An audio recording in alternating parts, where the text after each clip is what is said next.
ସ୍ମରଣ ଶକ୍ତି ବୃଦ୍ଧି ନିମନ୍ତେ ଉପଚାର। ଅଧିକାଂଶ ପିତାମାତାଙ୍କ ଚିନ୍ତା ଯେ ସେମାନଙ୍କର ପିଲାମାନଙ୍କର ସ୍ମରଣ ଶକ୍ତି କିପରି ବୃଦ୍ଧି ପାଇବ, ନଚେତ୍ ଏହି କାରଣରୁ ପାଠପଢ଼ାରେ ପିଲାମାନେ ପଛରେ ରହିଯିବେ।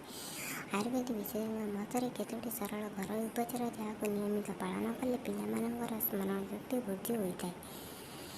1 ନମ୍ବର, ପ୍ରତିଦିନ ସକାଳୁ 4-5ଟି ତୁଳସୀ ପତ୍ର ଧୋଇ ଭଲ ଭାବରେ ଚୋବେଇ ଖାଇବା ଦ୍ୱାରା ତାହାର ଉତ୍ତମ ପ୍ରଭାବ ଆମ ସ୍ମୃତି ଶକ୍ତି ଉପରେ ପଡ଼ିଥାଏ। 2ୟ, ପ୍ରତ୍ୟେକ ଦିନ ବ୍ୟଞ୍ଜନରେ ଅଳ୍ପ କିଛି ଗୋଲମରିଚ ଗୁଣ୍ଡ ବ୍ୟବହାର କରନ୍ତୁ, ଯାହାକି ଧୀଶକ୍ତି ବୃଦ୍ଧି କରିବାର ସରଳ ଉପାୟ।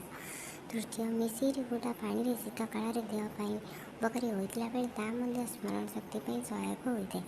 4ର୍ଥ, ପ୍ରତ୍ୟେକ ରାତି ଭୋରେ 4ଟି ଚିନାବାଦାମକୁ ପାଣିରେ ଭିଜାଇ ରଖିବେ। ତା ପରଦିନ ସକାଳୁ ଖାଲି ପେଟରେ ସେହି ଭିଜା ଯାଇଥିବା ଚିନାବାଦାମକୁ ଖାଇବା ଦ୍ୱାରା ସ୍ମରଣ ଶକ୍ତି ବିକଶିତ ହୋଇଥାଏ। 5ମ, ପିସ୍ତା ବାଦାମକୁ ନିୟମିତ ଖାଇବା ଦ୍ୱାରା ସ୍ମରଣ ଶକ୍ତି ବୃଦ୍ଧି ହୋଇଥିବାର ବିଭିନ୍ନ ଅନୁଧ୍ୟାନ ମାଧ୍ୟମରେ ପ୍ରମାଣିତ ହୋଇଛି। 6ଠ, ପିଲାମାନଙ୍କୁ ବାହାର ଜଙ୍କ ଫୁଡ୍ କି ବେଶୀ ତେଲ ଜାତୀୟ ଖାଦ୍ୟ ଦେବା ଅନୁଚିତ। ସେମାନଙ୍କୁ ସବୁ ପିଲାମାନଙ୍କର ଶରୀର ଓ ମସ୍ତିଷ୍କ ବିକାଶ ପାଇଁ କ୍ଷତିକାରକ ହୋଇଥାଏ।